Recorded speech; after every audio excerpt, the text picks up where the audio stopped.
Bapak, Mama, saudara-saudari yang terkasih dalam Kristus, hari Minggu Palma, saudara-saudari memegang palma di tangan yang telah diberkati.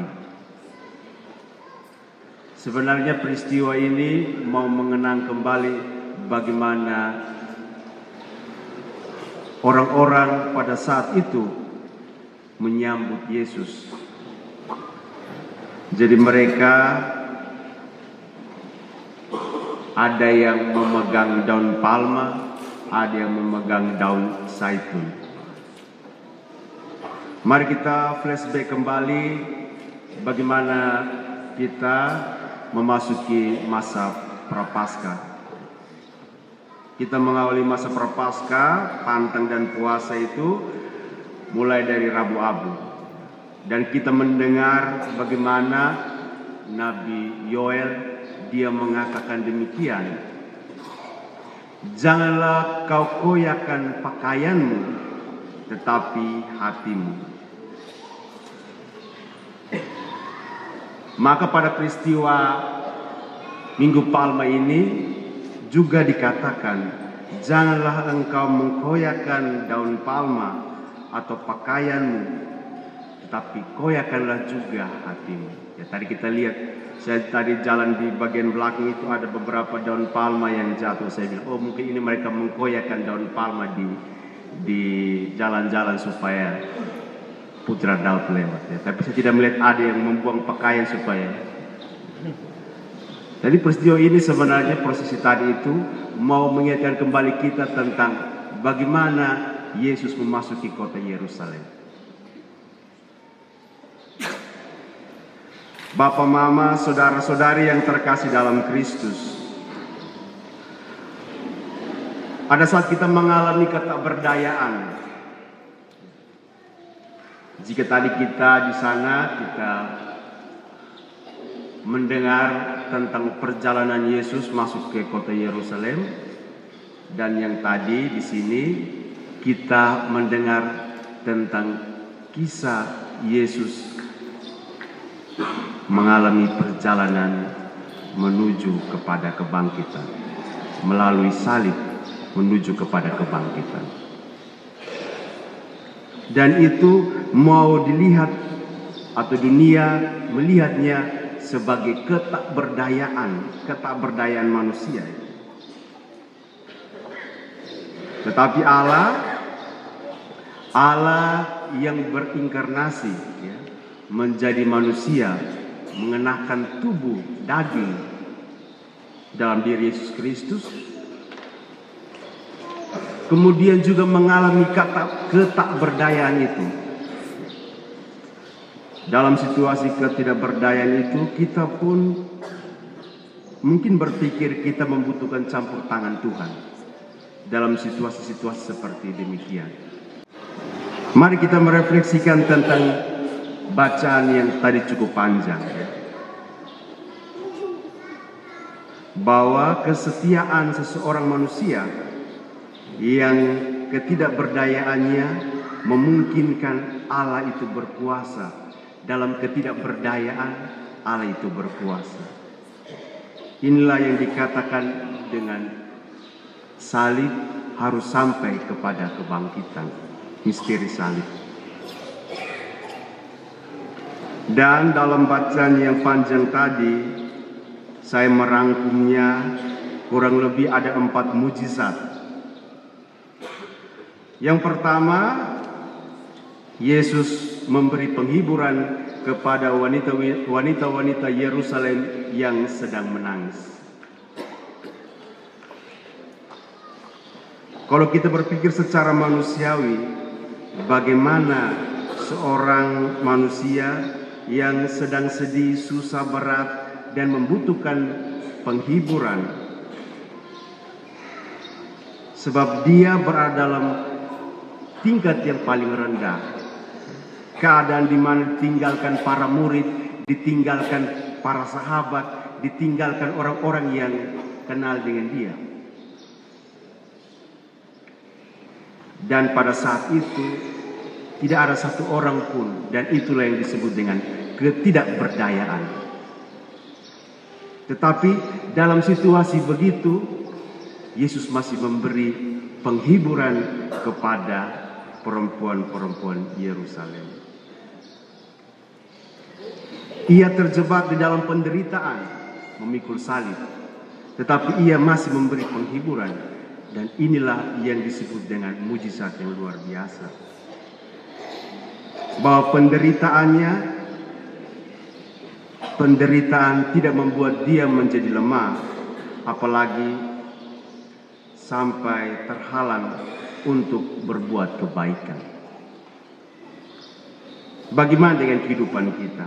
Ketika kita dalam situasi ketidakberdayaan, apakah kita putus asa, tidak mampu lagi dan angkat tali bunuh diri?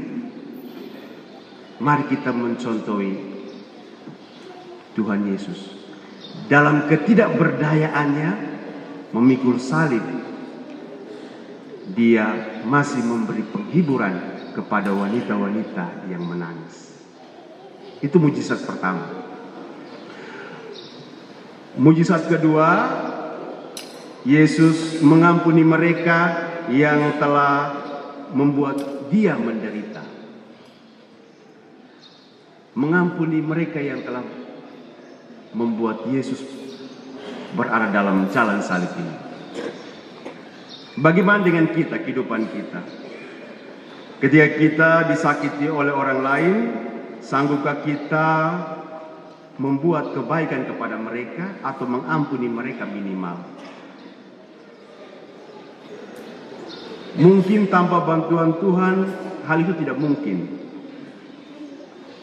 Tetapi dengan kekuatan Allah, rahmat kekudusan, sebenarnya kita mampu untuk apa yang diajarkan atau apa yang diberikan oleh Yesus ini, teladannya ini. Mungkin kita akan mengatakan demikian, saya tidak bisa untuk mengampuni orang, mungkin hanya Tuhan saja yang bisa ampuni orang yang menyalibkan dia. Mungkin hanya Tuhan yang bisa, mungkin saya tidak bisa. Apalagi orang yang menyakiti saya, bagaimana saya bisa mengampuni dia?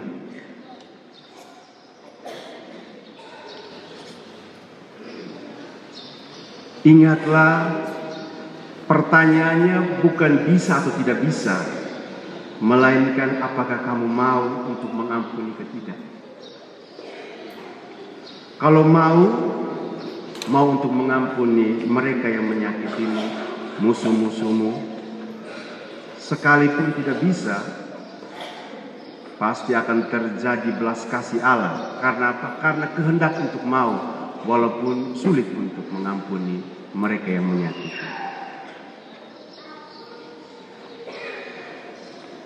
Maka dalam keadaan yang pedih, rasa sakit, luka, tertusuk paku, duri di kepala, Yesus tak berseru, "Ya Bapa, ampunilah mereka, sebab mereka tidak tahu apa yang mereka perbuat." Sementara di atas kayu salib, dia mengatakan, "Ya Bapa, ampunilah mereka." Memberi rahmat pengampunan dalam situasi terpuruk, ketidakberdayaan, dia masih memberikan rahmat pengampunan. Inilah kisah tragedi air susu dibalas dengan air tuba. Sekalipun diperlakukan sedemikian kejam, Yesus tidak membalas atau berkata jelek kepada mereka yang menciptakan penderitaan. Di tengah gejolak yang biasanya ada kemarahan, ada kebencian, dan rasa ingin ada balas dendam seharusnya begitu. Tapi Yesus justru menunjukkan kemurahan dan cinta kepada mereka sekalipun mereka telah berbuat kejahatan. Mujizat yang ketiga, Yesus membuka jalan pertobatan kepada dia yang mau bertobat.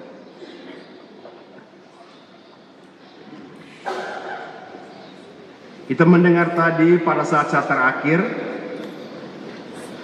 bagaimana dua orang penjahat, penyamu disalibkan di kiri dan kanan. Dan Yesus memberi satu gebrakan bahwa pengampunan itu tidak mengenal jenjang. Kita bisa lihat bahwa pada saat-saat terakhir tidak ada kata terlambat untuk bertobat. Sekalipun harus hidup, sekalipun hidup di ujung tanduk, pertobatan dapat dilakukan di mana saja, ataupun kepada siapa saja pertobatan itu.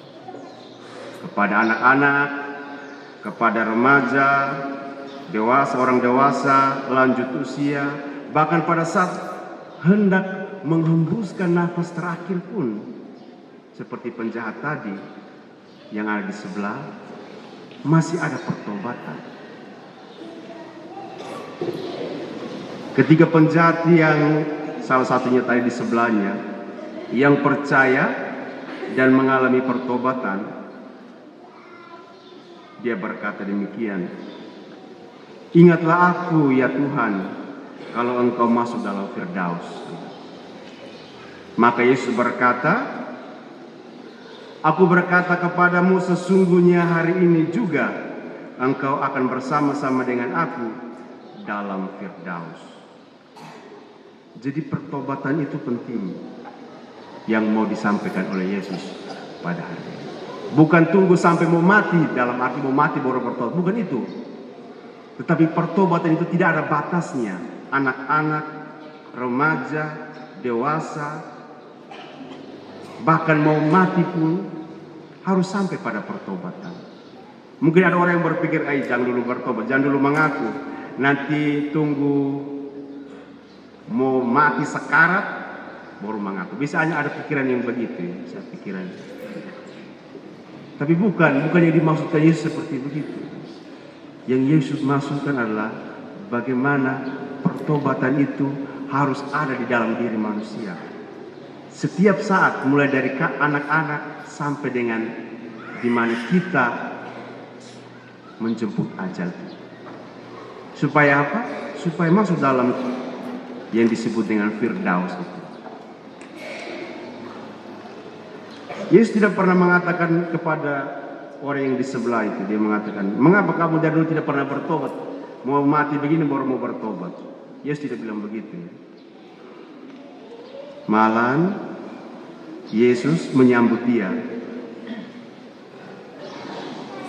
Disitulah rahmat di detik-detik terakhir seorang penjahat untuk mengenal Yesus dan diselamatkan. Di tengah penderitaan Yesus, ia masih memberikan berkat kepada orang yang bertobat. Dan hal inilah yang kemudian harus dicontohi oleh kita, hai para pengikut-pengikut Kristus. Mujizat yang keempat, meskipun merasa hidup di ambang batas, dihabisi oleh sesama, ditinggalkan oleh sahabat, seperti serasa ditinggalkan oleh Allah, Yesus tak percaya dan menyerahkan dirinya kepada Allah. Hal ini diungkapkan dengan kata-kata Yesus, "Ya Bapa, ke dalam tanganmu kuserahkan nyawa." Setelah itu, Yesus menghembuskan nafasnya. Ungkapan ini atau pernyataan ini sebenarnya mau menunjukkan bagaimana Yesus itu setia sampai akhir dan mengalahkan iblis. Jadi iblis itu berusaha untuk menggoda manusia, dan Yesus menunjukkan bagaimana mengalahkan iblis sampai terakhir.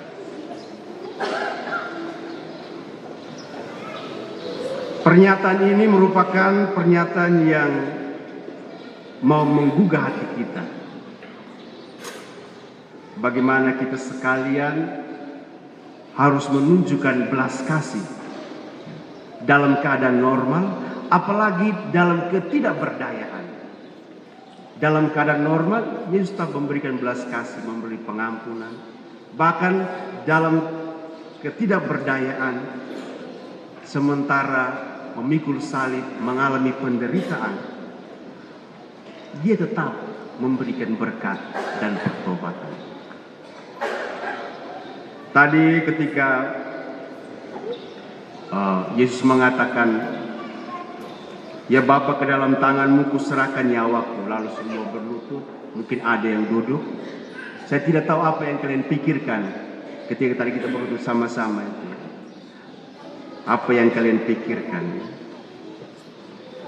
Mungkin pikiran kosong, atau mungkin juga merenung, atau juga mungkin saling berdialog dengan teman. Situasi hening tadi, apa yang kalian pikirkan?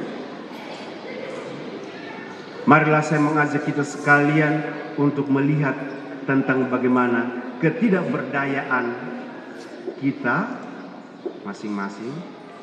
Mungkin kita pernah mengalami penderitaan dengan alasan yang berbeda-beda. Maka dengan keempat mujizat tadi, kita diteguhkan bahwa penderitaan dan kejahatan bukan akhir dari segalanya. Ingatlah bahwa kita tidak sendiri. Yesus juga telah mengalami penderitaan yang sama, mengalami ketidakberdayaan yang pedih, rasa sakit.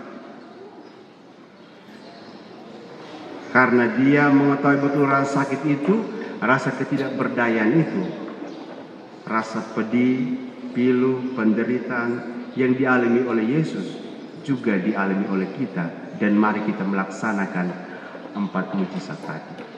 Ingatlah, kebahagiaan akan datang ketika kita menyelesaikan persoalan-persoalan hidup kita. Minggu Paskah akan datang ketika kita melewati Jumat Agung.